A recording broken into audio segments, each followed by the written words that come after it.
and welcome to another edition of T2, a deep dive into the world of all things cricket. I'm Neeil and Kitch, joined once again by Neil. Good to see you again, Neil. Same here, Kitch. And we're going to be looking at some of the big tournaments that are coming up on the World Cricket calendar this year. The first of which is the ICC Champions Trophy. It's getting underway on February the 19th. It's a hybrid model this year, having originally been scheduled for Pakistan. We're now seeing that some of the India games, the semi-final, possibly the final, are going to be moving towards the UAE. And it only seems like we had a T20 World Cup last year, and here we are now celebrating again international cricket. See, that is the idea. ICC has decided that come every year there will be a major ICC tournament. So this year we have the Champions Trophy. Next year there will be a T20 World Cup. So the cycle will continue, Kitch. Yeah, we're looking forward to it. And looking at the first match is Pakistan versus New Zealand. And we do know that with the tournament, there's two groups of four. The first group, which features Pakistan and New Zealand,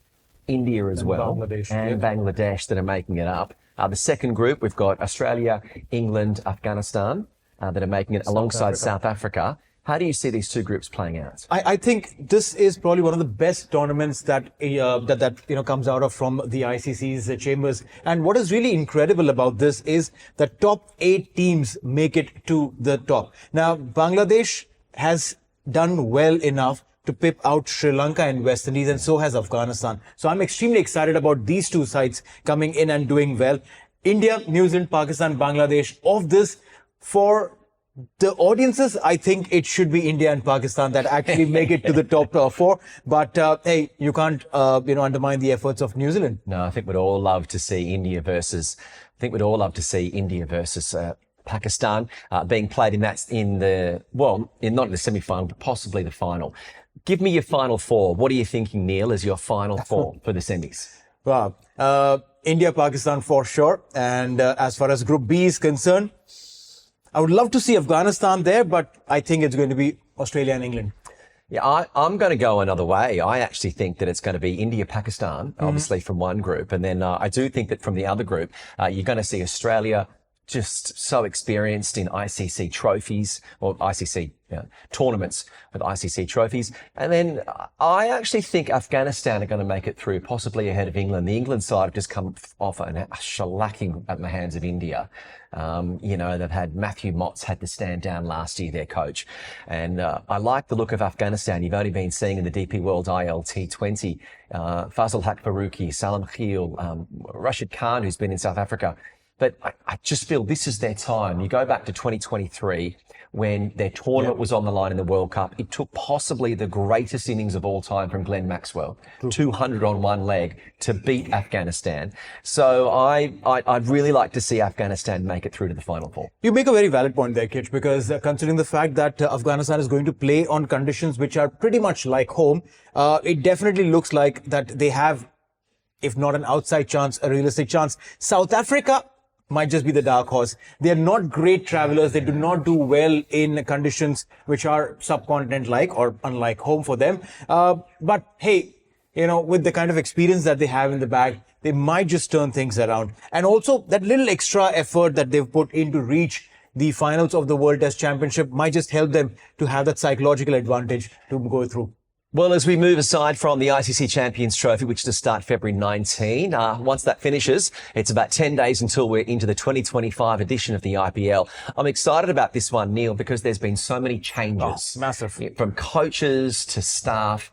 And the great thing about the IPL is the way it showcases incredible young Indian talent. Abhishek Sharma has been one of the stars in the recent series against England. His century was extraordinary. He's going to be one of those picks that I think his side are probably thinking, how lucky are we to get this guy on the books? Well, see, they got him, the Sunrise Hyderabad, they got him very early on, and he's been a boy to actually watch out for. He's been trained single-handedly by Yuvraj Singh, and he bats like Yuvraj, he bowls like Yuvraj. I think he's one of those lads that India is extremely happy to have in the bag. Now, it's not just about Abhishek Sharma. It's about also the big bucks lads like Rishabh Pant, who's been picked up for 27 crore rupees. That's the most that anyone has ever been paid. Also, there are players like Shreyas Iyer, 26.75 crores. Punjab actually made a complete overhaul of sorts for themselves. They were literally Mr. Moneybags on the auction table, sat down with bags of cash and said, this, and you. literally picked up everything they wanted to. Do they have enough to win a title, Kitch? Well, I think they most certainly do. I am slightly concerned about my side, the Rajasthan Royals. Sanju Samson is not quite fit. But we say this leading into every tournament. He dominates for Rajasthan, then he can't tend to perform for India. Probably the less said about Rajasthan, I think, this year, the better. I'm really looking forward to the big change, I think, is for the Punjab Kings taking on Ricky Ponting. He's left Delhi, having previously also been with Mumbai, and he's seemingly collected what some are claiming to be his golf buddies from Australia. Everyone from Glenn Maxwell and all of his coaching staff. And we know that the last couple of years, the Punjab Kings, with their captain Sam Curran, languishing down the bottom of the table, not really performing. And I think that's going to be a really interesting case this year, that the Punjab Kings could suddenly go from the dwellers into one of the title contenders. By all means, with Shreyas Iyer, Arshdeep Singh, Yuzvendra Chahal that they picked up from your Rajasthan Royals, they definitely make a very good side. Add to that, Glenn Maxwell brings in that finesse that is required. You know, even if he wins them 3 games, 4 games, I think that is more than enough from Maxi to deliver. But what is really, really incredible is the consistency that has been shown by teams like Mumbai Indians. Retained 5 players and ensured that they stick with their core. Hardik Pandya, Jasprit Bumrah. You have these names with you. You generally would go in with higher set of confidence. And I think that will help them getting into the season as well. Yeah, I think any side with Bumrah is always going to be there at the end. The IPL prediction for you, just quickly, before we move along? No, Mumbai Indians for sure amongst the top 4 sides. I would love to see Punjab coming through. Kolkata Knight Riders have done a bit of shuffling, and I would probably see Kolkata Knight Riders as well.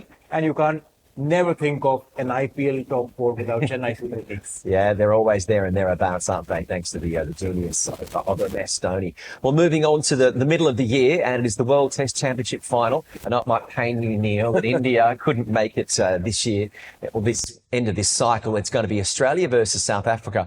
Somewhat controversially, given that South Africa didn't play against Australia, didn't play against India. They didn't play against any of the major sides, but you can only play the system that's in front of you. Australia, the current Test champions, having beaten India in that one-off Test match 2 years ago. How do you see this one playing out between Australia and South Africa? I personally feel it's Australia all the way. It's a very well-balanced side, Australia. They've played in England more often as compared to South Africa, so they have that little advantage. And you rightly mentioned, South Africa played the bottom 4 teams, Pakistan, Sri Lanka, Bangladesh and West Indies, and beat them all. Against New Zealand, it was a 50-50. Against India, again, a 50-50. So they've played 12 games, of which they played majority against the bottom 4 sides. Does not really tell you making of a World Championship finalist. Australia, on the other hand, yes, did play Sri Lanka and played West Indies and Pakistan, but also played New Zealand, England and India, the top 3 sides. So I reckon it's just fair that Australia is there in the finals. But South Africa, I think they've just got that little shortcut to the finals. Yeah, well, Australia's got quite a big problem in that they've recently wrapped up a tour of Sri Lanka where they dropped their opener, a 19-year-old by the name of Sam Constance. They put in a replacement batter of Josh Inglis, who made a century for Sri Lanka, and now they're uncertain about which way they want to go with their side, which is the right problem to have. So, yeah, I'm going to be tipping Australia alongside you, Neil, to take their second World Test Championship final. And then after that, we've got India, who are going to England for 5 Test matches. Everyone tends to agree there's no better place in the world to play Test cricket than that of the UK. I'm looking forward to this one, but I'm not looking forward to England's performance, Neil, because I've seen the way they performed in a lot of their white ball cricket, and I'm a bit concerned that this, for world cricket, this could be a bit of a walkover for India.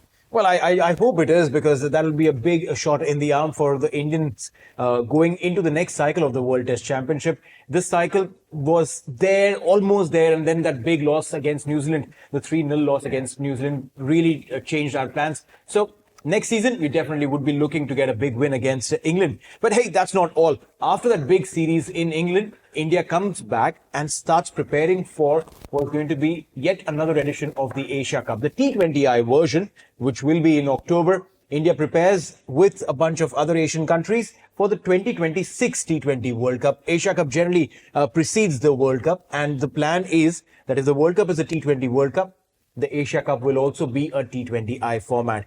India, the champions of the previous edition of the Asia Cup, would look to maintain their position right up at the top. Well, what a year 2025 is going to be for cricket, from the ICC Champions Trophy to the IPL, the World Test Championship, leading into the Asia Cup. There's so much that's going to be coming up, and we're going to be looking forward to bringing you all the updates, all the highlights, and all the stories behind the news here on T2. Neil Odger, good to speak to you once again. As always, Kitch. I'm Lachlan Kitchen. Thanks for joining us, and we'll see you on the next episode of T2.